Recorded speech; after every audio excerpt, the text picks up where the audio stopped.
I was on more quab from the Añgr gossip so. Me patrolling never kaya and another than a rough St. Williams and another call hospital once and some could see bra offer a camera the video emergency scenes doctors and nurses and attended to it where some be we are see man nurse ni back say rough ass or to no abonaman in some bunins and some nebusian and penning for to whom committee a investigation as their dinner and investigation and the number and pompons so be drop on tian in nearby bontian rough and some more case delay our hospital on my ma or in fact one more doctor nurse be ni biade na so ma konya kasa na video so ye no mpenifoche you can say a committee no edit report about bontian chim say na delay bia any hospital ho ave so nurse ni o chese rafa buno ko bandage ni nsani adad na ebusia mpenifoche chima ya fensa anka na ya mona anya no hwe eno eni nsemi no ba bontian na ebusia nsemi ba bontian no ya Titi okra afre eye rafo phone so ene din komo na nsema raf aka no yemu wuro ko ti because of nsema na kodan abosom fosi nku doctors and nurses foni na awuse mu wuro ko ti ba beje brand hu komo ha Añgr gossip me pa subscribe to the channel f mami entia report no no asade o musi e kan kire yen ye wi a na ye ba meto aso me pa entia report ne bra. A total of 7 medical officers and 2 specialists were available on duty for a month of August as emergency room permanent staff. We also found out that, for example, out of 88 nursing staff who routinely work at the emergency department every month, only 54 are currently on duty at posts, with about 34 of them already vacated posts for various reasons. This has brought extreme shortage in the number of nursing staff who also support the emergency medical doctors. Honorable Minister, apart from the 4 main things, there were other findings that we want to bring to your attention. The committee also visited the nurse in question, the rotation nurse, Ms. Chuchu Rejoice, who was alleged to have been physically attacked and was receiving care at the hospital. When the committee visited, indeed, we saw the patient in bed. The document available to us from the medical record, as I already said, had no indication of fracture or dislocation of the said staff. And he has received some psychological support as well. The committee was able to chance on the specialist who also attended to her at the ward at the time we visited. And at that time, the staff had been discharged to go home and come for review. We also found that the emergency department of the hospital, Honorable Minister, is an extremely busy place with a lot of human traffic and clients seeking care at the same time. And almost 100% occupancy at all times. It means that every time the beds are almost all full at reach. It also receives most of the trauma and acute referrals across the whole region, especially in the nearby areas where they don't have any medical facility, for example, La. And most of this traffic all flow to reach as a primary source of care during emergency. The last observation was that Mr. Opon, who was alleged to have been knocked down and who was brought into the emergency, and that called for the rest of others coming in, has also been seen, treated and discharged at the hospital. At the time we visited, he was fully conscious. He communicated fluently to us and had no obvious challenge when we went there. However, they have diagnosed him as having a base of skull fracture and yet to come for review on OPD basis to be seen. Honorable Minister, when we met as a committee, we received in-person witnesses. One of the persons we invited is Mr. Ralph St. Williams to come and testify to the committee.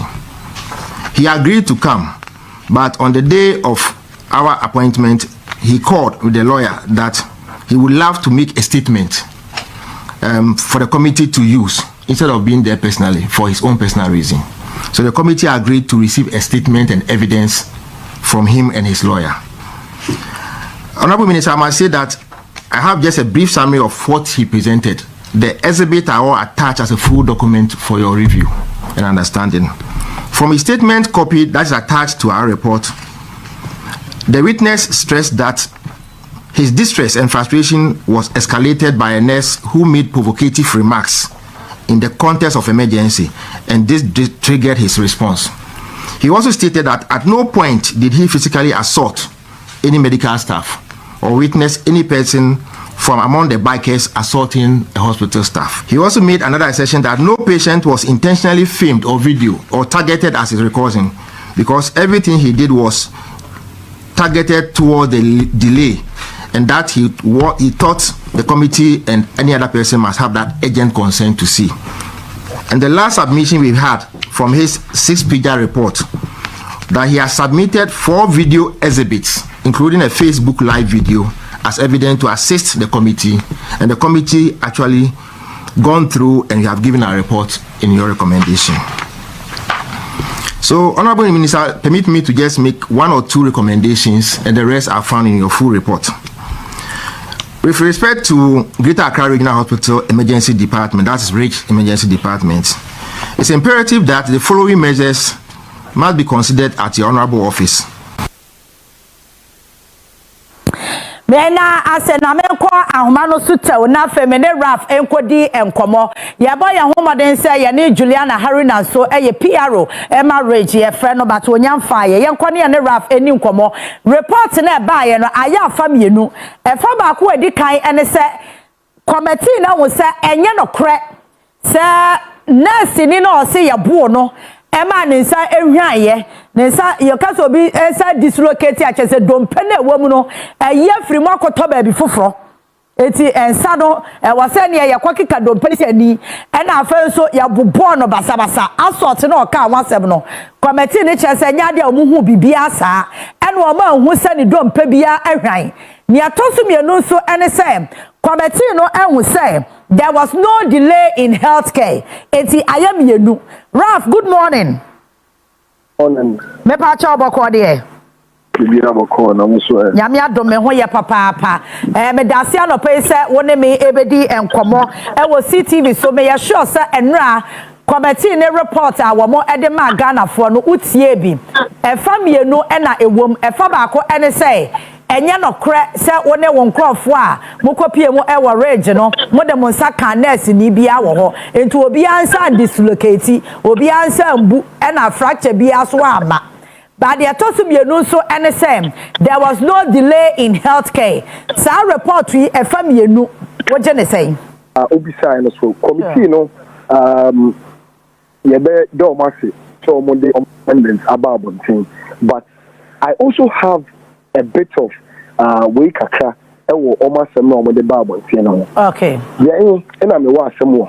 You say ye na nanu mpo omubu be say bibia nkokam papa enje credit. At what point ena omu anase which things ena omu compile ye omode ascertain say kama ye ba ho ne yan say.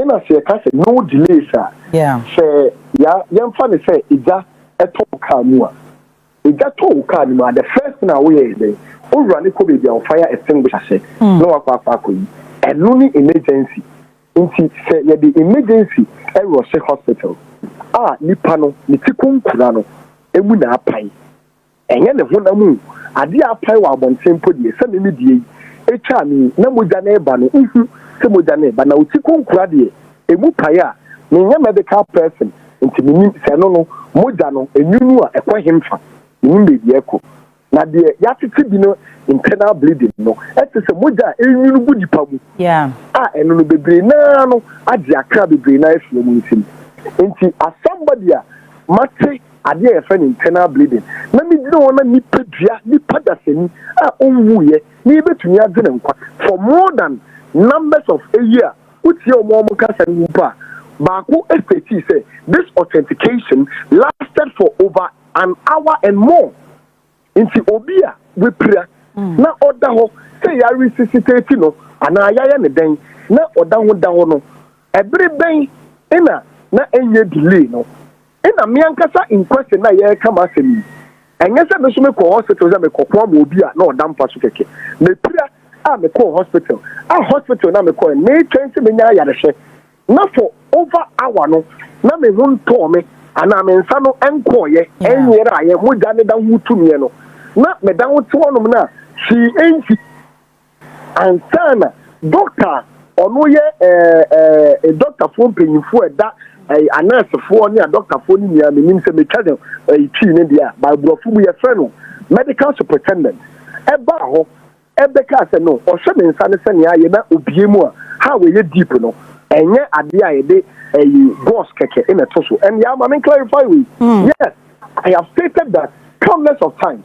that lady na in question o tell me say she was being assaulted no or no any the boss every time nurse for me mienu aba me ntan ko me be so question and yeah a lot of Ghanaians mean the your friend say patient charter je ka patient charter e de bad ade a wo nipa na wakọ hospital no se wo about nurse ne oba be show no wo wo right so be bisa nurse ni say ade a wo si ni yi no den ana de be for so na be ba so ma me that be can be penny say se panye ne de be wo a to be sent mpa so panye de me mpe na nka eduro bi wo ho a metumi anu ma be se panye na na emu a no ma me ni your right of a patient nurse ni bi ni ho kwa say ubisa nda asemo ya obeka cho say adan ina mo de mo ba anu ma ye hwe ma na mo na mo che de me udi bi anka de tena fie those statements and comments no a commenter amanfo bebre na no ate dansem we bi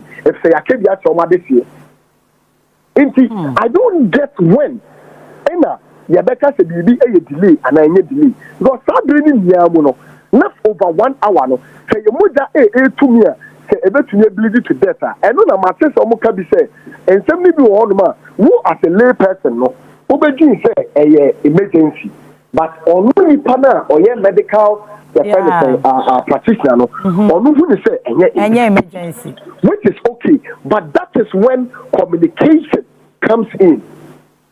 Okay, that is when right first aid should be done.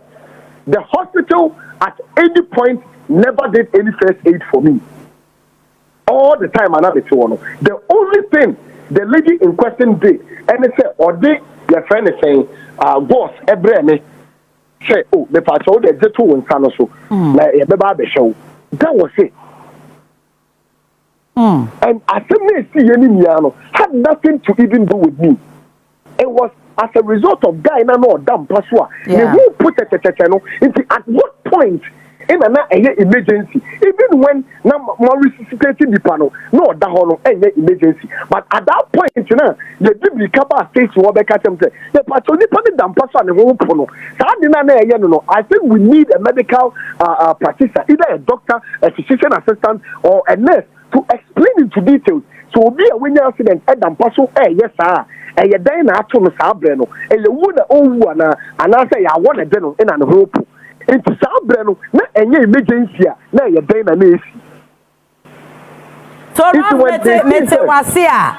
was no communication between one and nurses. No, Emma Mon say, oh, Ebia, the Ayano, no Munya, but today, Ribiania, no, Bibiania, there was no communication. I keep saying, there was some for, and me person, I dare you be an end there, the Bayame. China men pesa de me didn't throw and be so. The only communication that went on when we had gone to ask the lady, because Uko Bisan and I know your communication, you people are having a communication. Yeah. So that communication was into and the statement was win a car, no matter no machine. And the thing I asked the guys and they say, now mobile and one car, no so much, and I'm like, God of mercy. What did the panic card? Which move and or damn person who put a also into the moon channel. That was the only communication. But as me my dear tailor, as a fashion designer, or be about my shop, and I may pay me ho. And I'm about to say, my boy is a workshop for and you'll be your bouncer. As you and I and I'll probably and no, madam, I can't see by and 2 years. But my men in Tiasia, not the Batusua, so much no more in Tiasia, and I buy and Tiasia and Tina, and you didn't say emergency, madam. Pastor, sorry, men are here, boss, let's know the Sino, now, but Senamia, may who dear course be a the boys can be your man can hear. I'm really sorry. Men are higher media. Pastor Edebasima, oh, a media tade Bahanum, no more so maybe a Yawadi. Yawadan of Pammy, me buy at no movie. Oh, not having a idea here. Oh, master, a color with a year. That is when a nurse will be showing the doctor the person on the down. Oh, no problem. Wait there, any problem there. Academy, I can't be a toy that to an abat my DBC amount. Timania mention, Namia, and I say, let me commend the master. for buttons win no now also start to try and man communicating but you see our medical practitioners they feel so entitled to the extent to say almost professional is much important than obifuphobia there. A whole communication your friend saying secretary to the you know it's been put in no ekatre obi say ni obi kasa said you yekuyeni in the context no asama na minister na kano enye nyansa right Allah salamu alaikum I get the pressure finished already. You understand?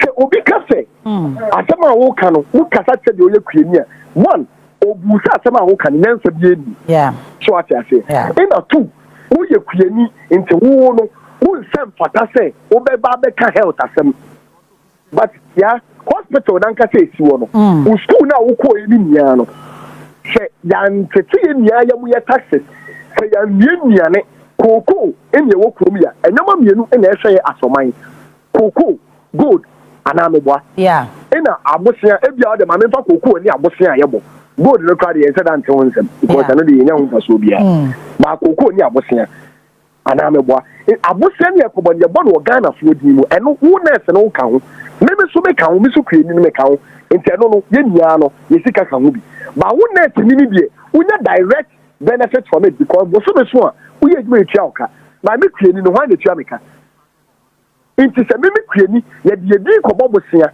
na se ye de besi hospital a na the sound so due nuane e ma wo nurse no nya bi di na wo nya ahode asole akọ hospital a when you eat well you don't fall sick apart from accidents. In Felipa, who did ye? Unya a yari bia, Tisa Quincia. In Tisania Quincia, in a member hospital now, ye did me be a town couple Bosiano, in a member that's our hospital, and for so many of Bosania Cobo in the show. But what else in India, Mosume Swa Chauka, Mosume Swa, Yamawa allowance, even who co school, and son of Obed and Ness, yes, Yamawa allowance, Kakra, not to be seen, dear. Na be yes na for be say sa afie ni no for be say da ma yanka di no twitwa nam no for be say girl no na ka kwa ni muto plantations pure water na ya wuto bi nom no na nyame ya adom e ma ka for da girl ne na so ne na ba ho a wo say oye kuani odira ka kwa nche no no nhwe no. All right, Ralph, was there any communication between money committee no was there a point I friend mo etie mo so manu masem? Yes, utie communicate no me ba bon some reports na omo kan say the respondent no SOD na femu de e buy which is true. I mean which was true. Yeah, me lawyers kuti in CBC in fact on the I think Wednesday was a Thursday no I was invited by my lawyer say member na yenye de say you know you put it together your report, I think 4 pages or so. Yeah. And I made the videos in Kaya, me yeah, time I me call hono, and it be na air coswa. Na me medie, imagine I me day and say, and you might be said in KD, and me yeah that video no as an advocate, na me pia, na kawunsem, say you may be being found, and then yeah, once someone come America, let's hear to one among the respected agents, your friends and ministry, and the akko, semenya bre, and our minister, benya a bread, ya mamia. Maybe a channel. Even on the third day, Monday now, almost cast the call. Rage hospital one because your minister maybe me to to no call. Not be free. The same rage hospital one. I may be seeing Akosha boy no yare no. Your friends a rage on. And me call hono. Now I did me kwa this videos be any in summer a course so because I didn't know that girl no. And for whatever reason, whatever they did, no other else will prepare as some than a criminal. So me na me do me dia me di say na bua say aban bi obeba so biano enyo mapa Ghana for hwehwe no ye be de be ko omunim say ye kwan na enya ye be kwa koka kire omo say ye nsuo na e ha obi ma ye be kwa koka kire omo me gina no so na makoka say omo say me ko hospital Sunday na me call on the 17th videos are be taking in and I think these are the measures the minister take here a baby beba o free wa ye be put the answer na penso and a side way by na yes you take you ni beje say ye ka bi and the man say we nearby and yes omo free e ma me the video ni nia no e koma omo because me nyabre and far more when the whole incident started, coming up and the back and forth and everything. But almost friend. Emma me desa nyoma no enya koma me lawyer and through me lawyer so or the koma okay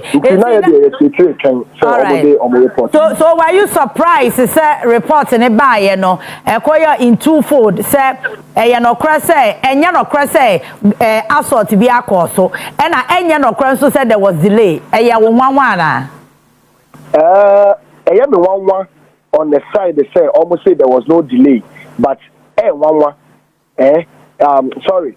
And yami one say girl no all my cards and man bono. I know the yami one because I knew. Now that I know they would did that part. I delay ni they won't. Maybe. Okay. And no na maybe better Mate. Because maybe me some family san cannot at any point. Okay. The only thing na me kobuka can say at some point I felt like I've lost myself. Na me say me yare, as me lose my journey. Because the way I know money abre as if say no cre say my girl nampa. Even though I know some family sanka, so I kept asking myself, Anna me lose my brain, Anna BB yemi, Anna me, right? And only idea my film kaka in the last 3-4 days. But say I am one say a babo and say some I'm born in the I am one because me some I'm born and I don't put a money 2 and I'm obia to be 2-4 and paying 4 near home to deal with this and.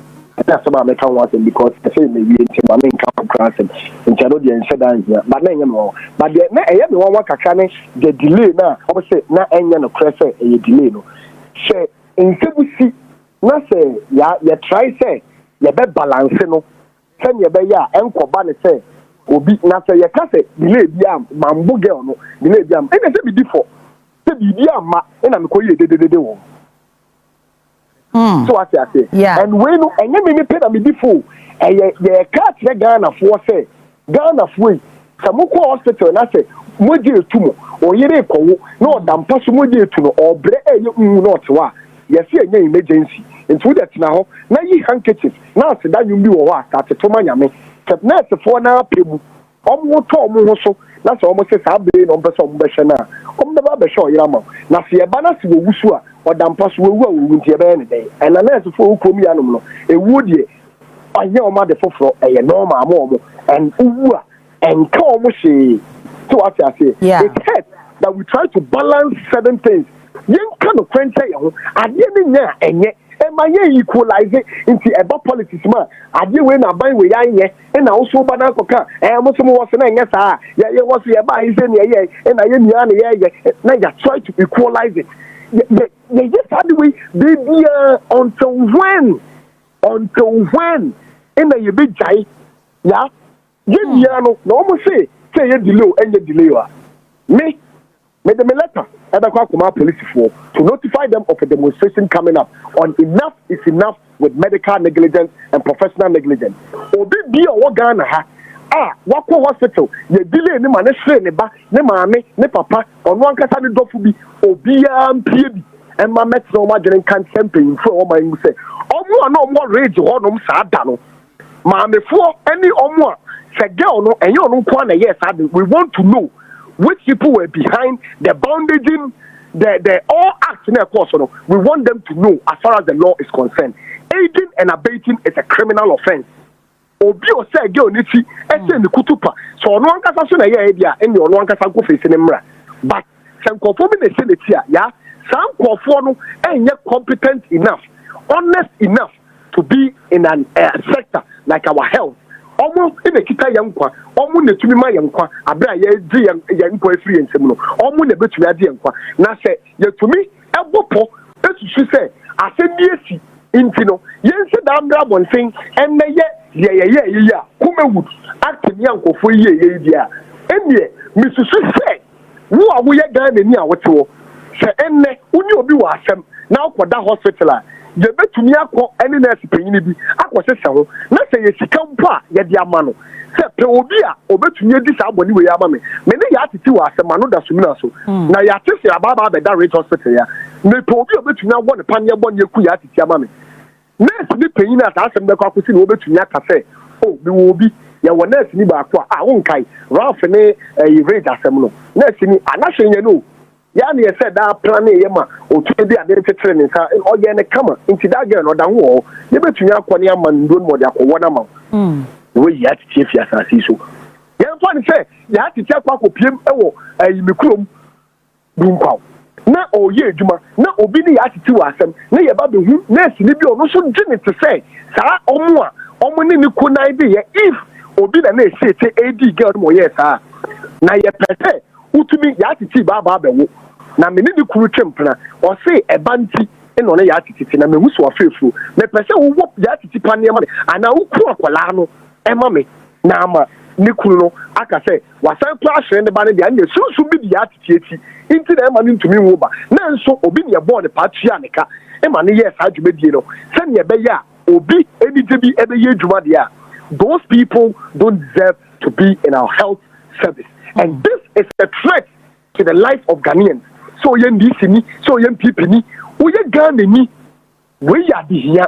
I see in the now yen for we we are only calling on the government to do the needful because this is our life. Omo die bia omo yare a omo kwa yare hwe e wo baby a obi eni mo baby a nipa omo di ekuo a eda ayare hwe enim no entumi mba abonten meka se ya targeting kofo bi mo na so omo bewura ye hospital a ye be mo fu se ye ne professional no sebio police ni e di tu ne body pa ho bai nurse ni ana doctor ni e di duro ene paneye e ne body pa ho bai ana ejre ne nkwa na se police ni e die na no katre ne bodyguard ne master or bodyguard ne say honorable minister sa asemu yesi na samu nka bi ma police for dia e da me ni wutu kwan e nam so no metre wo say me a professional police officer na se e yetuo e na police ni be kwoto ye e na sa asem ne ba ya ye ka na se police bodyguard bi na no ka sa asem na me pa cho ni betu kwan bi onya to kromo obekun okay enti se nurse ni o de panie e na je nkwa free pansim e ka tell say ma hwebu ni ya mo nso na mo be pie hospital a ne be hu die be sia asem me no person o ka tell mo asem we ye Ghana for to think about and that will be my last word. Yeah, the letter Ebekwa Akoma police for I am looking out for the investigations to be carried on. We need a report on which our people aided this lady for her to do that. If you anticipate the girl no and then kophobia no musu we dwuma mu hompo a o mentumi anto o menu manka say by the oath of their service to the country no any national pledge your national anthem entino omubeka no kre to uphold the good name of this country no has been sacked to serve as a deterrent. Send your bear next for be wo suro bi ehu bi say amanfo na mo hwe omo no enye favor bi na mo de ye omo na emom no eya sede who play role maybe you create ni sebe kwa akodo e de aduane abadwa so wo so ye nurse ni se character no efuoma na ba na wo so ahwe me enti obi anya obi afavor ye nia ye hwe ye ho ensa we dare we na we dare we e ma ba ko mfili se ne de papa e te obi and the right thing has been done by the impanyimfo a ana o man panyin akasa wo that we hu a will be on the street for 1 week to demand the resignation of all these people at the hospital. But answer na memo akono aba nurse ni no o si wasi wo won saka court summons bi ana me hu fe ni na Abel Fontaine so but say ye de bibia akoma me legal team and I say your friend say you see me ntimi maji bibi de me sanka ba me anka sama come court ewie nti ono so offer me on the court ameba o court no ye de here ya ma come court ewie na sa Raf report ya be vindicate wontinka on kan kira o judges ne say asem na mu kura ni ada ho nti wo munya di ya ma sebo aka kira mo say se no kura ni dey na de me hwehwe ni bemu a na ntwie de ba de na mo pekura me ba beto am mo de patana nanom okay ya me ye no ya enye me Raf na me di nkunimu ye ndi nkunim bia until say impanyimfo esesa boni dream die na ekoso act na ekoso leti enya ye bepam wo fi institution because this is our life enye Raf pew in the Quran Raf what say video me post video bi we post one man pay this video was a video I filmed at Monday na minister eko hono no and medical your friend say administrator no hospital no ebie na no ka say me pa me bema me wura med emergency on mu biem na me mafie. Hey, do you think we are safe as a people? You might think it's about rough, but then about rough nkwa. So over hospital na bibi ntaye na se wokoka your life is at risk. Nkwa edan so nim. Sada Ghana mpanyimfo ene rate mpanyimfo pese omo katre na me die me nkunim dia bedi no ene se omo tai sad we tinya se mrampo ni omo ndia me court ene omo bedi omo ni amotibeto nsa from na omo ni amochi akwa omo ni amochi akwa ho na me court ne be wie se me sama omo e ma the court registrar na court registrar no dia akwa to amochi moni enti se ehia se e frew na wo ba na obeyi ano a say ahohomfo e ka o masem e wo court e wo your friend say Supreme Court and High Court and Circuit Court aho your friend say honamfo ahohomfo so ka o mo de e wa samado nti ho na abekwa akoto amoche na ono so afeve na wakwa akoyi wa no ho nti me de ye nya no enye raf nti de ye nya no say efu bi ebeba your system nim edobi ebeba your system nim nipa wotema the sense of agency bi in the sector no ebe start say eye etuma na nurse ni ehu say eye masade say me ba obi ba hospital na hye no me di odo in 10 peso ebe hye da nipa no na me mfa entro say BBC a me wo eye fensen union bi a me gan a omo de omebo me ho ban me di group position kura na embra bi se kutu pase yentumi ndi medi enten kosi aga ensema de bia net for ni bi kan on we ye de kwa kosi aga 3-4 days ya 3-4 days no court na de me court na de kwa ye hwehwem no kura bi ewom se me na bebu abom ya na ko se ye omo so na bebu abom a na kwa koyi ano ama amochi Raf medase ye besa akasa medase minia. All right, Raf na nyamisha Raf de ne na kwa akodi enkomo no enu ti report no ho nsam de aye pinso but nene na ni sei ena ensam no ekokoye inti no sisi asa na tie busua ensam na koye afanu mienu Rafael osi nurses and doctors delay or Rich Hospital no and pedifo chirimo enye ne sa ene tie and afin so no nurse ni onso chirimo a Raf abon femfram amane nsana dislocating and the word is dislocated but pedifo and dislocate bia enye no hwe emfensa nka no. Hey Ghana, we ending some of we shouldn't politicize this. And I said, maybe we politics. If you say we any who are the can want some doctors and as a nurses some the way say but the soon you know a capacity free and son the boy and see home now. In fact, some be on man the BSA can nurses no doctors episode with Pam so hospital pa busuya. That's one now command. One shiny nurse me back, and I don't know quite before. It's not 1 minute on but Rafa then the weird because never bore on man. Just a do said the Rafa okay. If you don't know and you ask any question, be asking nurse no question be. Ask me be 2 amount. As a 7 predators on one first ever nurse what baby as. What I say to the extent say any beat me AD to the bandage so Abraham mo was yabo. It was all Dodge and Anam for and Muka could do more some transfer monster Nako, Supreme High Court to Amochiasone. Amochia say, and Madam Hojanapa, the nurses for no, huh? Be a corner says in our Sim Musia, and just what boom no assault, but what can I be actual more and can imagine it.